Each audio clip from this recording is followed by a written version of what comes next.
बिस्मिल्लाहिर्रहमानिर्रहीम।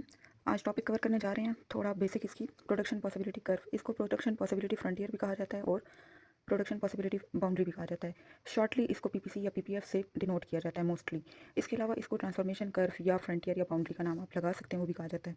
क्यों कहा जाता है, अब ये डेफिनेशन में थोड़ा सा देख लेते हैं। PPC is an economic model that graphically represents the maximum output or maximum possible production that a country can generate by utilizing all of its resources. क्या resources होते हैं? Factors of production and technology at potential to produce only two goods and services. यहाँ पर हमारे पास main बातें क्या आ रही हैं?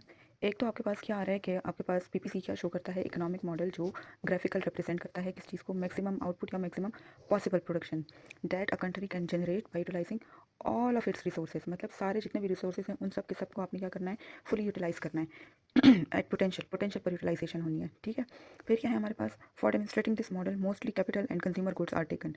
जैसे ग्राफ होता है ना, ठीक है, जैसे हमारे पास ये देखें इस तरह ग्राफ होता है, तो यहाँ पर एक्स आ जाता है, यहाँ पर वाई एक्सिस है, ये ओरिजिन हो जाता है। तो मोस्टली हम क्या करते हैं कि एक एक्सिस पर हम कैपिटल गुड्स को ले लेते हैं, एक पर हम कंज्यूमर गुड्स को ले लेते हैं, या आप कोई भी दो कमोडिटीज़ ले सकते हैं, क्योंकि यहाँ पर इस मॉडल की असम्पशन ये है कि इकोनॉमी में सिर्फ दो ही गुड्स प्रोड्यूस हो रहे हैं। ठीक है, so let us first understand the meaning of capital and consumer goods. तो कैपिटल गुड्स क्या होते हैं, क्योंकि हमने इसी की एग्जाम्पल से ग्राफ को देखना है। Capital goods refer to the assets helping in production for a firm और अ नेशन। कैपिटल गुड्स वो तमाम एसेट्स को डिनोट करता है जिसकी मदद से हम मैन्युफैक्चरिंग करते हैं, प्रोडक्शन करते हैं। For example machinery, building equipment etcetera, जिससे आप मज़ीद बिजनेस करते हैं। ठीक है, फिर कंज्यूमर गुड्स क्या है, बिल्कुल फिनिश्ड फॉर्म में जो गुड आ जाता है। फॉर एग्जांपल जैसे मैं ये अभी मार्कर ये पेन यूज़ कर रही हूँ, तो ये क्या है, ये आपका ऑलरेडी मैन्युफैक्चर्ड प्रोडक्ट है। For example TV, phone, bread etcetera, इस तरह के जितने भी आइटम्स आते हैं वो कंज्यूमर गुड्स में आते हैं। अच्छा, अब प्रोडक्शन पॉसिबिलिटी कर्व को ग्राफिकल शो करने से पहले जो है तो कुछ असम्पशंस देख लेते हैं, ताकि हम जब उसे बनाएं तो हमें कुछ चीज़ें क्लियर हों।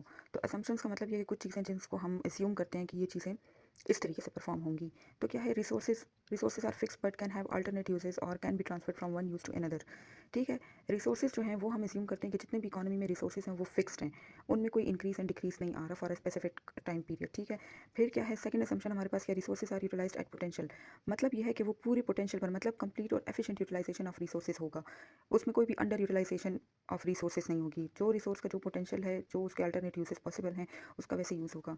Third assumption, only two goods can be produced with given resources. ये इसकी एक मेजर असम्पशन है कि सिर्फ, जो डेफिनेशन में भी हमने पढ़ा है कि सिर्फ दो गुड्स प्रोड्यूस हो रहे हैं, और वो क्या है, गिवन रिसोर्सेज से। रिसोर्सेज में कोई चेंज नहीं आ रहा, और उन गिवन रिसोर्सेज से जो प्रोड्यूस हो रहे हैं गुड्स, वो सिर्फ दो हो रहे हैं। ठीक है, फिर resources, fourth number assumption, resources are not equally efficient in production of all the products. अब देखें जो रिसोर्सेज हैं वो ऑल, जितने भी प्रोडक्ट्स आपके मैन्युफैक्चर हो रहे हैं, जितने की भी आपके पास कंज्यूमर गुड हैं, कैपिटल गुड हैं, या आप कोई भी और गुड ले रहे हैं एक्सेस पर, तो वहाँ पर क्या है कि resources are not equally efficient. ये नहीं है कि आपके पास जो रिसोर्स वो एक गुड को बनाने में एफिशिएंटली जो यूज़ हो रहा है, वो उसी तरीके से वो दूसरे गुड के लिए भी परफॉर्मेंसेस की आएगी। और देखें यहाँ पर क्या है, they are not equally efficient, क्योंकि जो रिसोर्स एक गुड को, लेट्स से गुड एक्स को प्रोड्यूस करने के लिए यूज़ हो रहा है, तो उसके एफिशिएंट यूटिलाइजेशन क्या होगी, वो गुड एक्स को प्रोड्यूस करने में होगी। गुड वाई को वो उतना एफिशिएंटली प्रोड्यूस नहीं कर सकता। ठीक हो गया। अच्छा, फिर क्या है, द स्टेट और level of technology is constant. जैसे हम लोगों ने रिसोर्सेज का देखा है कि वो कांस्टेंट होंगे, इसी तरीके से जो टेक्नोलॉजी है उसको भी हम एज्यूम करते हैं कि वो क्या होगी, हमारे पास कांस्टेंट होगी। फिर क्या है, जो आपके पास नॉर्मल पीपीसी होता है या पीपीएफ जिसको हम कहते हैं, तो वो शॉर्ट रन बेसिस में होता है। ठीक है, वो लॉन्ग रन में नहीं होता। ये इसके कुछ असम्पशंस हैं। इसके बाद अब हम कर्व को देखते हैं कि कर्व कैसे बनता है। अभी हम ग्राफ बनाते हैं। ये देखें, एक हमारे पास क्या आ जाएगा, अभी मैं बिल्कुल फ्री हैंड से ग्राफ बना रही हूँ। यहाँ पर ये आपके पास एक्स एक्सिस है, ये आपके पास ओरिजिन है, ये वाई एक्सिस है। यहाँ पर फॉर एग्जांपल हम ले लेते हैं गुड एक्स ले लेते हैं, यहाँ पर गुड वाई ले लेते हैं। मोस्टली जो है तो आपको नज़र आएगा कि यहाँ पर आपके पास हैं कैपिटल गुड्स हैं। ठीक है, और यहाँ पर क्या आ जाते हैं, कंज्यूमर गुड्स हैं। कोई भी गुड्स आ सकते हैं, लेकिन चलें आपकी आसानी के लिए भी लिख दिया मैंने। अब यहाँ पर बेसिकली प्रोडक्शन पॉसिबिलिटी कर्व हमारे पास क्या होता है, वो ओरिजिन से कॉनकेव शेप का होता है। ठीक है, इस शेप का होता है। पहले ये फ्री हैंड से बनाते हैं, फिर मैं आपको इसको डेटा के ऊपर भी बनाकर बता दूँगी। ठीक है, यहाँ पर क्या, ये आपका वो फ्रंटियर है, ये आपकी बाउंड्री है जो आपकी इकोनॉमी की क्या बता रही है, पोटेंशियल बता रही है। अब जो भी आपके पास यहाँ पर इस लाइन के ऊपर आपके पास कॉम्बिनेशन बन रहे हैं, क्योंकि ये लाइन के ऊपर जो डॉट्स हैं ये आपको दोनों प्रोडक्ट्स के कॉम्बिनेशन बता रही है। इसके अलावा दोनों प्रोडक्ट्स के एक्सट्रीम पॉइंट्स भी बता रही है कि ये देखें वाई एक्सिस को टच कर रहा है। वाई एक्सिस को टच करने का मतलब ये कि यहाँ पर वाई की जो वैल्यू है, फॉर एग्जांपल वाई स्टार, तो वो वाई की वो वैल्यू है जहाँ पर एक्स ज़ीरो है। ठीक हो गया, मतलब सारे के सारे रिसोर्सेज जो हैं तो वो वाई को प्रोड्यूस करने के लिए यूटिलाइज हो रहे हैं। इसके अलावा अगर आप यहाँ पर इसको देखें तो इसके सामने वाई ये आ जाएगा, हम आसानी के लिए इसको नाम दे देते हैं वाई वन। और इसके कॉरेस्पॉन्डेंस में हमारे पास देखें ये एक्स एक्सिस को शो कर रहा है ना, गुड एक्स को शो कर रही है, कंज्यूमर गुड्स को शो कर रहा है, तो ये कंज्यूमर गुड की X1 क्वांटिटी आ गई, ठीक है। तो ये पॉइंट आपको क्या बता रहा है, कॉम्बिनेशन बता रहा है, जहाँ पर आपको Y कितना मिल रहा है Y1 और X कितना मिल रहा है X1 मिल रहा है। इसी तरीके से अगर हम दूसरे कॉम्बिनेशन पर जाते हैं तो अब दूसरे कॉम्बिनेशन के सामने देखें Y की इतनी क्वान्टिटी आ रही है और इसको कंज्यूमर गुड्स की तरफ ले जाते हैं तो एक्स की इतनी क्वांटिटी आ रही है, ठीक है। अब वाई को अगर आप देखें तो वाई वाई 1 से Y2 आया तो वाई में क्या हुआ, डिक्रीज़ हुआ, जबकि एक्स में क्या हुआ, एक्स में इंक्रीज़ आया। इसका मतलब है कि एक्स का 1 यूनिट इंक्रीज़ करने के लिए हमने वाई के कुछ यूनिट्स को फॉरगो किया। Same is the case with third point, ये आपके पास क्या आ जाएगा Y3 और ये आपके पास क्या आ जाएगा, ये X3। एक्स इंक्रीज़ हो रहा है और वाई क्या हो रहा है, उसमें मजीद डिक्लाइन आ रहा है। फिर आपके पास एक ये पॉइंट है, अब ये पॉइंट क्या है, ये आपके पास है एक्स स्टार, ये एक्स का एक्सट्रीम पॉइंट है। इसका मतलब ये कि यहाँ पर क्या है, यहाँ पर Y0 है, यहाँ पर इस पॉइंट पर क्या है, वाई स्टार और ज़ीरो, यहाँ पर क्या है आपके पास एक्स स्टार और ज़ीरो, वाई की वैल्यू क्या है, यहाँ पर आपके पास ज़ीरो आ गई है। ठीक हो गया कि सारे के सारे रिसोर्सेज आपके सिर्फ गुड एक्स को प्रोड्यूस करने में लग रहे हैं। ये जो पॉइंट्स हैं ये आपको क्या बता रहे हैं कि ये पोटेंशियल पर प्रोडक्शन हो रही है, ठीक है, कि आप इनमें से किसी भी कॉम्बिनेशन पर आपकी इकोनॉमी जाएगी, चाहे वो इस कॉम्बिनेशन पर जाती है, इस पर जाती है या इस पर जाती है, ठीक है, तो उसको दोनों गुड्स मिलेंगे, वो दोनों गुड्स को प्रोड्यूस करेगी। जब हमारे पास वाई स्टार और एक्स स्टार आ रहे हैं तो यहाँ पर यह कि इकोनॉमी या सिर्फ वाई प्रोड्यूस करेगी कैपिटल गुड्स को, या प्रोड्यूस करेगी या सिर्फ कंज्यूमर गुड्स को प्रोड्यूस करेगी, कि सारे के सारे रिसोर्सेज सिर्फ और सिर्फ एक ही गुड के प्रोडक्शन में, मैन्युफैक्चरिंग में जो है तो वो यूटिलाइज हो रहे हैं। ये जो पॉइंट्स हैं जो हमें कॉम्बिनेशन बताते हैं दोनों प्रोडक्ट्स का, और ये जो लाइन के ऊपर आ रहे हैं, इसका मतलब ये कि ये जो पॉइंट्स हैं इसको हम कहते हैं कि ये आपके प्रोडक्शन पॉइंट्स हैं, प्रोडक्शन पॉइंट्स एट पोटेंशियल। ठीक हो गया। अब मैं दूसरा ग्राफ बनाकर आपको बताती हूँ आपकी आसानी के लिए। फॉर एग्जांपल आपके पास एक ये ओरिजिनल आपके पास आ गया गुड एक्स गुड वाई, ये ओरिजिन आ गया, ठीक है। आपके पास एक ये पॉइंट आता है, एक ये पॉइंट आता है, ठीक है। अब देखिए पोटेंशियल आपकी ये इकोनॉमी की, वो इस पोटेंशियल पर प्रोड्यूस कर सकती है। फॉर एग्जांपल आपकी इकोनॉमी प्रोड्यूस कर सकती है Y1 X1, लेकिन वो प्रोड्यूस कर रही है Y2 X0, ठीक है। अब ये पोटेंशियल पर वो प्रोड्यूस करेगी तो देखें कितना फ़ायदा हो रहा है। ये क्या है आपका बिलो पोटेंशियल, ये आपकी पोटेंशियल लाइन है, ये आपकी बाउंड्री लाइन है, ठीक है। अब इससे बिलो इस पॉइंट को कोई नाम दे दें, एक्स दे दें, इसको वाई का नाम दे दें, ठीक है। तो ये जो वाई क्या है, ये आपके लिए ऑप्टिमम पॉइंट है कि आप अपनी पोटेंशियल पर रिसोर्सेज को, आपकी इकोनॉमी जो है तो वो यूटिलाइज करके पोटेंशियल पर प्रोडक्शन हो रही है। जबकि एक्स आपको क्या बता रहा है कि पोटेंशियल होने के बावजूद रिसोर्सेज वेस्ट हो रहे हैं, रिसोर्सेज अनएम्प्लॉयड हैं, उनकी एम्प्लॉयमेंट नहीं हो रही है, उनकी इफेक्टिव यूटिलाइजेशन नहीं हो रही है, जिसकी वजह से अंडर प्रोडक्शन हो रही है, ठीक है। तो ये जो है तो ये आपके पास वर्स्ट केस आ जाता है कि पोटेंशियल होने के बावजूद प्रोडक्शन नहीं हो रही। एक और केस हमारे पास आ जाता है, ये बिलो पोटेंशियल पॉइंट आ जाता है और इससे अबव एक पॉइंट आता है, लेट से उसको नाम हम दे देते हैं जेड का। अब जेड जो है तो वो हमारे लिए डिज़ायरेबल है लेकिन अटेनेबल नहीं है। क्यों? Because of the limited resources, हमारे पास रिसोर्सेज लिमिटेड हैं जिसमें हम अपनी पोटेंशियल पर या गुड वाई को कॉम्बिनेशन वाई को जो है तो वो हम प्रोड्यूस कर सकते हैं, ठीक है, जिसमें Y1 और X1 की इतनी इतनी क्वांटिटीज आएंगी। जबकि जेड हमारे पास क्या बता रहा है, जेड हमें बता रहा है कि भाई ये बियॉन्ड कैपेसिटी है, ठीक हो गया। अब अगर हम इस ग्राफ को डेटा से देखें कि डेटा लेकर और डेटा पर अगर आपको ग्राफ को करवाया जाए तो हम कोई डेटा ले लेते हैं, सही हो गया। सबसे पहले हम ले लेते हैं कॉम्बिनेशंस, ठीक है। कॉम्बिनेशंस के बाद यहाँ पर आपके पास क्या आ जाएगा, गुड एक्स आ जाएगा, फिर आपके पास क्या आ जाएगा, गुड वाई, या आप कह दो कि कैपिटल गुड, ठीक है। तो कॉम्बिनेशन ए में हम ले लेते हैं, फॉर एग्जांपल पहला कॉम्बिनेशन हम ले लेते हैं कि सारे के सारे रिसोर्सेज जो हैं तो वो वाई को प्रोड्यूस करने में लग रहे हैं। तो लेट्स से कि अगर सारे रिसोर्सेज वाई की प्रोडक्शन में लगते हैं तो हम वाई का टोटल कितना प्रोड्यूस कर सकते हैं, फॉर एग्जांपल हम सिर्फ 50 यूनिट्स प्रोड्यूस कर सकते हैं, जबकि एक्स का हम 0 यूनिट प्रोड्यूस कर सकते हैं। क्यों? क्योंकि हम सारे के सारे रिसोर्सेज को वाई की प्रोडक्शन में यूटिलाइज कर रहे हैं, ठीक है। अब कॉम्बिनेशन बी अगर आता है तो बी में हम कहते हैं कि हम दोनों के कुछ यूनिट्स करते हैं, ठीक है, हम एक्स के भी कुछ यूनिट्स करते हैं। लेट्स से कि हम अब एक्स के 50 यूनिट्स बनाते हैं तो हमें उसके लिए क्या करना होगा, वाई के कुछ यूनिट्स को छोड़ना होगा, सही हो गया। वाई के कुछ यूनिट्स की प्रोडक्शन कम होगी तो वो रिसोर्सेज कहाँ यूटिलाइज होंगे, एक्स की प्रोडक्शन में यूटिलाइज होंगे। तो लेट्स से कि अब वाई के हम 50 की बजाय 40 यूनिट्स प्रोड्यूस कर रहे हैं, ठीक हो गया। एक और कॉम्बिनेशन ले लेते हैं ताकि ग्राफ में आसानी से हम समझ सकें। हम कॉम्बिनेशन ले लेते हैं कि एक्स के हमें मजीद यूनिट्स चाहिए, तो एक्स के मजीद यूनिट्स को ज़्यादा करने के लिए, उनकी प्रोडक्शन को ज़्यादा करने के लिए हमने वाई को मजीद कॉम्प्रोमाइज़ करना होगा, वो ट्रेड ऑफ करनी होगी इस पर। तो लेट्स से कि हम 20 यूनिट अब क्या कर रहे हैं, वाई के बना रहे हैं। 50 से हम 40 पर आए, 40 से 20 पर आए, क्यों आए? क्योंकि हमने एक्स को प्रोड्यूस ज़्यादा करना है, ठीक है। हमारी डिमांड एक्स की प्रोडक्शन पर ज़्यादा है या हमारा फोकस उसके लिए ज़्यादा है, ठीक है।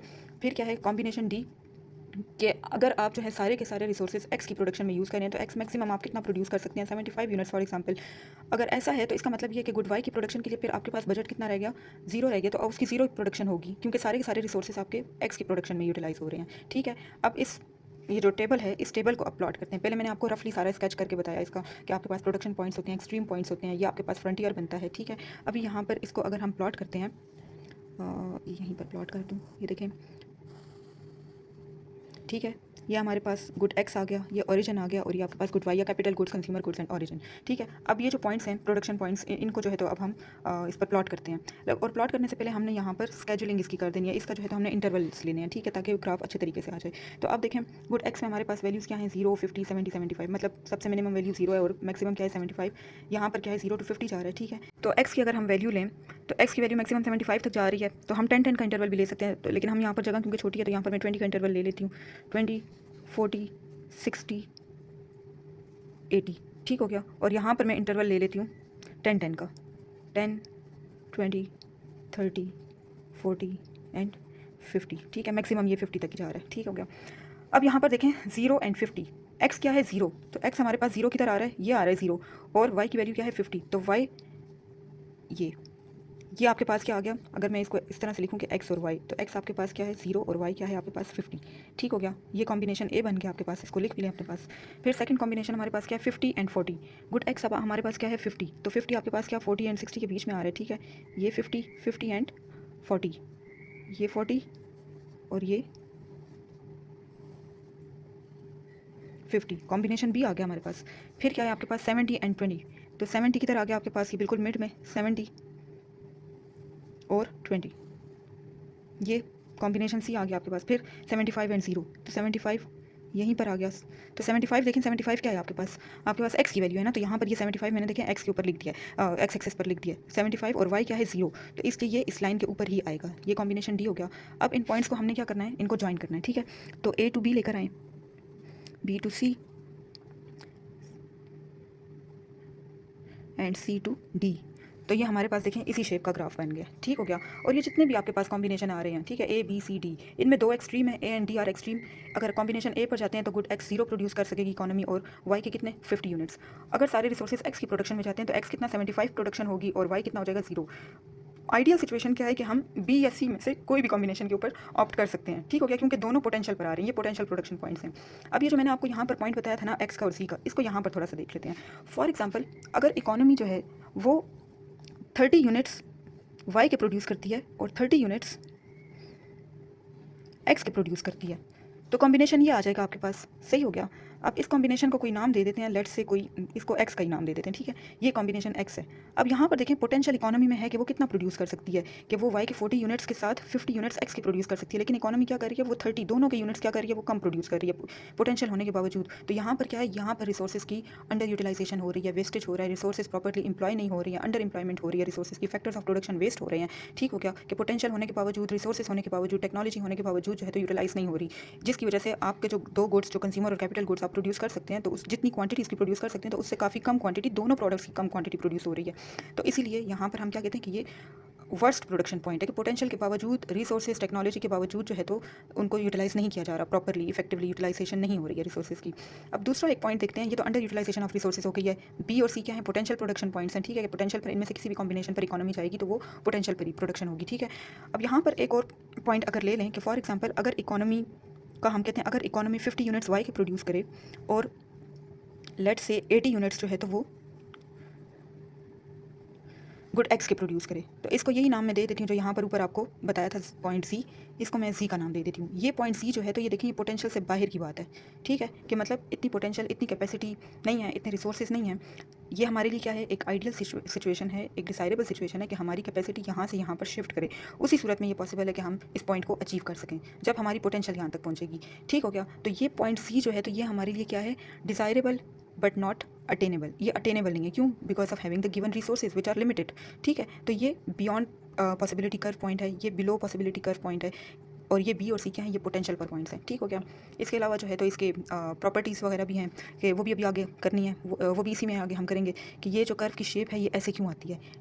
अब कर्व बनाने के बाद हमारे पास क्या चीज़ आ जाती है, marginal opportunity cost, also known as marginal rate of transformation. Basically ये क्या शो करता है, ये आपको जो आपने प्रोडक्शन पॉसिबिलिटी कर्व बनाया है ये उसका स्लोप आपको शो करता है। सही है, यहाँ पर देख भी लेते हैं।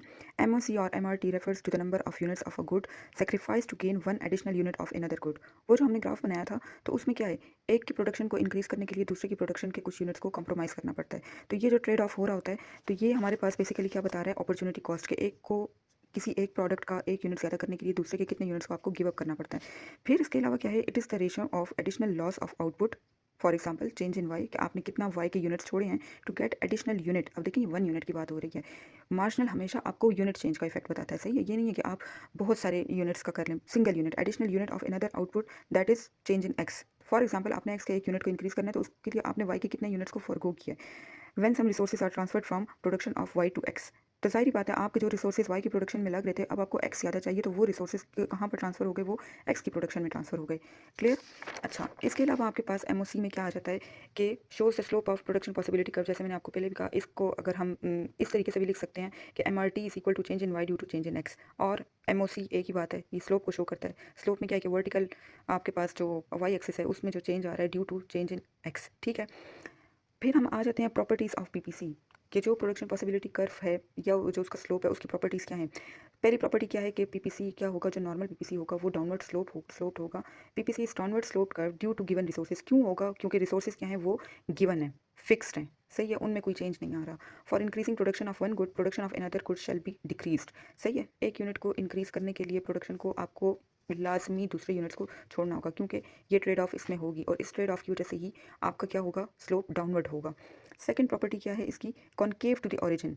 मतलब ये जो आपके पास ऑरिजिन है, ये जो डायग्राम भी बना हुआ है यहाँ पर, ये ऑरिजिन है, तो ऑरिजिन से इसकी शेप क्या है आपके पास, यहाँ पर अगर मैं थोड़ा सा रफली बना दूँ तो ये क्या है, गुड एक्स गुड वाई, ये ऑरिजिन, तो ऑरिजिन से शेप क्या आ गई आपके पास, कॉनकेव शेप आ गई। क्यों आती है? A typical PPC is concave to the origin and has an increasing slope. अब देखें, इसका स्लोप तो आपने आंसर कर दिया ना कि इसका स्लोप क्या है, वो कॉनकेव है। क्यों है? Because of increasing marginal opportunity cost. कैसे? यहाँ पर एक टेबुलेटेड एग्जांपल दी हुई है, देखें मैं कुछ 5 कॉम्बिनेशंस बना दिए, गुड एक्स गुड वाई, क्योंकि हम क्या देखते हैं, हम मार्जिनल अपॉर्चुनिटी कॉस्ट को देखते हैं। तो मार्जिनल क्या बताता है, यूनिट इफेक्ट। तो हमने यहाँ पर एक्स का एक एक यूनिट को चेंज किया, ठीक है, कि जब हम एक्स का 0 यूनिट प्रोड्यूस कर रहे हैं तो सारे रिसोर्सेज कहाँ पर यूटिलाइज हो रहे हैं, वाई की प्रोडक्शन में, तो वाई हम 100 यूनिट्स प्रोड्यूस कर सक रहे हैं। फिर अगर हमें एक्स का एक यूनिट चाहिए तो उसके लिए हमें वाई के कितने यूनिट्स हमने छोड़े हैं, 10 यूनिट्स। इसका मजीद एक यूनिट लेने के लिए हमने वाई के मजीद कितने यूनिट्स छोड़े हैं, 20 यूनिट्स छोड़े हैं, 90 टू 70 हो गया। फिर 2 टू 3 में 70 टू 40 30 यूनिट्स फॉर गो किया हमने for having one additional unit of good x. इसी तरीके से एडिशनल यूनिट जब हमने ये किया तो अगर हम 4 यूनिट एक्स के प्रोड्यूस करते हैं तो हमारे पास वाई को प्रोड्यूस करने के लिए बजट 0 रह जाता है, सही हो गया। तो यहाँ पर ये दो एक्सट्रीम केसेस हैं कि या तो रिसोर्सेज पूरे के पूरे गुड वाई पर यूटिलाइज हो रहे हैं, या रिसोर्सेज पूरे के पूरे किस पर हो रहे हैं, गुड एक्स पर हो रहे हैं। बीच में जो है तो यहाँ पर हमें दोनों प्रोडक्ट्स मिल रहे हैं, ठीक है। मार्जिनल अपॉर्चुनिटी कॉस्ट इसके फार्मूला के अकॉर्डिंग हमने जब कैलकुलेट किया तो जो पहला कॉम्बिनेशन है डेफिनेटली उसके तो कोई वैल्यू नहीं आएगी, क्योंकि उससे पीछे हमारे पास कोई डाटा नहीं है, यही पहला डाटा है। अब यहाँ पर देखें चेंज इन वाई, तो चेंज इन वाई देखें 100 माइनस 90 आपके पास 10 का डिफरेंस आ गया, और 0 माइनस 1 आपके पास क्या आ गया, 1 आ गया। तो यहाँ आपके पास यहाँ पर अपॉर्चुनिटी कॉस्ट क्या आ गई, 10। मतलब ये कि आपने वाई एक्स का एक यूनिट इंक्रीज करने के लिए वाई के 10 यूनिट्स छोड़े हैं आपने। फिर एक्स का एक यूनिट प्रोड्यूस करने के लिए वाई की प्रोडक्शन को 20 यूनिट से कम किया है। एक यूनिट मजीद इंक्रीज करने के लिए आपने 30, तो यहाँ पर देखें 10 20 30 40, तो अपॉर्चुनिटी कॉस्ट क्या हो रही है, वो आपकी इंक्रीज हो रही है, जिसकी वजह से आपका जो ग्राफ है वो क्या बन रहा है, वो कॉनकेव शेप उसकी बन रही है। अगर आप इसको डीप में देखना चाहते हैं तो आप इसको यहाँ पर देखें, इसी डेटा को अगर आप खुद से चेंज करें और ऐसे चेंज करें कि ये इंक्रीजिंग होने की बजाय ये डिक्रीजिंग हो जाए। जब ये डिक्रीजिंग मार्जिन अपॉर्चुनिटी कॉस्ट होगी तो इसका ग्राफ जो है तो वो आपके पास फिर कॉन्वेक्स शेप में बनेगा, इस तरह से बनेगा, ठीक है। या अगर आपके पास जब मार्जिनल अपॉर्चुनिटी कॉस्ट होगी वो कांस्टेंट होगी, फॉर एग्जांपल 10 10 10 10 का डिफरेंस आ रहा है, तो उस सूरत में आपके पास जो ग्राफ बनेगा तो वो आपके पास लीनियर प्रोडक्शन पॉसिबिलिटी कर्व बनेगा। अच्छा, इसके बाद फिर हमारे पास मूवमेंट, रोटेशन और शिफ्ट्स इन पीपीसी आ जाते हैं। अब रोटेशन का क्या मतलब है? रोटेशन का मतलब ये है कि एक गुड में चेंजेस आ रही हैं प्रोडक्शन में और दूसरे में नहीं आ रही हैं, तो वो दोनों पर हम करके देखेंगे कि अगर हम गुड एक्स को चेंज करते हैं तो वो दो केसेस हमारे पास आ जाएंगे कि एक इंक्रीज़ का केस, एक डिक्रीज़ का case. Same goes for the production of good Y कि एक हमारे पास इंक्रीज़ का केस आ जाएगा, इंक्रीज़ इन प्रोडक्शन का, और दूसरा डिक्रीज़ इन प्रोडक्शन का आ जाएगा। अब हमारे पास देखें PPC rotates when there is change in productive capacity of only one good, सही है। यहाँ पर दो केसेस मैंने लिए, टोटल 4 केसेस बनते हैं, ठीक है, लेकिन शॉर्टली एक्सप्लेन करने के लिए रोटेशन ऑन एक्स एक्सिस। अब देखें ये जो आपके पास स्ट्रेट लाइन आ रही है तो ये ओरिजिनल पीपीसी को शो कर, मैंने नीचे जो है तो आसानी के लिए ये लिख भी दिया है। और ये देखें ऊपर जो डॉटेड लाइन आ रही है ये आपके पास क्या शो कर रहा है, ये increase in production of good x, ठीक है। वाई अपना उसी जगह पर है, लेकिन क्या है, एक्स की प्रोडक्शन इस पॉइंट से इस पॉइंट तक क्या हो गई है, हमारे पास इंक्रीज हो गई है, ठीक है। तो ये हमारे पास क्या आ गया, ये इंक्रीज हो गया प्रोडक्शन ऑफ एक्स। अगर इसके राइट हैंड साइड पर देखें, इनवर्ट साइड पर, तो देखें वाई यहाँ पर अपनी जगह पर है, ठीक है। ग्राफ क्या हो रहा है, रोटेट हो रहा है, एक जगह पर उसका एक पॉइंट एक जगह पर ही है और वहाँ से वो दूसरा पॉइंट अपना चेंज कर रहा है। क्यों कर रहा है? Because of the decrease in production of good x. ये देखें, ये इनवर्ट जो ग्राफ आपको नजर आ रही है, ये थोड़ी मैंने कर्वी सी लाइन बनाई हुई है, ठीक है।